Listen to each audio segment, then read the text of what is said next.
যদি উত্তম আচরণ করার সবচেয়ে বেশি হকদার কেউ থাকে, সেটা কে? মা বাবা।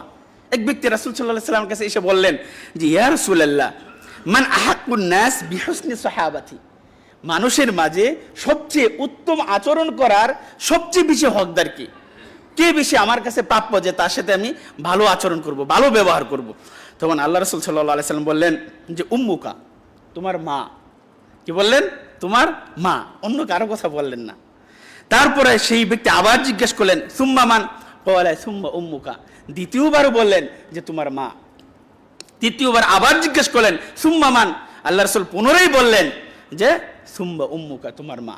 তিনবার বললেন যে উত্তম আচরণ, উত্তম সদাচরণ পাওয়ার যোগ্য হকদার সবচেয়ে বেশি কে? তোমার মা। চতুর্থবার বললেন যে সুম্মা আবুকা, তোমার বাবা। তাহলে মার কথা বললেন কয়বার? তিনবার।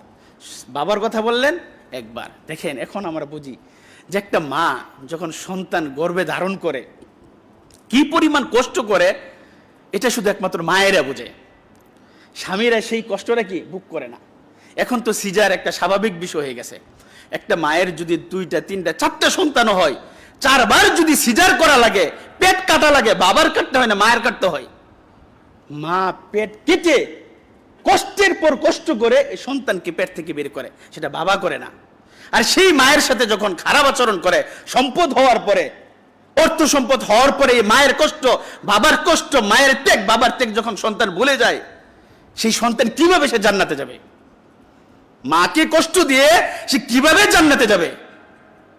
আমাদের সন্তানদেরকে, হয়তো আমাদের অনেকের মা বাবা নাই, কিন্তু আপনার সন্তান তো আছে, সেই সন্তানকে আপনি শিক্ষা দিন যে আপনার সাথে খারাপ আচরণ না করে। সেই শিক্ষা আপনি ছোট থেকে দিন। তার সন্তান যখন হবে, সেও যেন তার সাথে উত্তম আচরণ করে, সেই শিক্ষা আপনি দিন। আপনি সন্তানকে শিক্ষা দিন আপনাকে কিভাবে আপনার খেদমত করবে, কিভাবে আপনার সাথে উত্তম আচরণ করবে, কিভাবে আপনার সাথে কষ্ট যেন আপনাকে বিন্দুমাত্র না দেয়। এই শিক্ষা যেন আমরা দিতে থাকি প্রিয় ভাইয়েরা। আল্লাহ তাআলা আমাদেরকে হেফাজত করুক।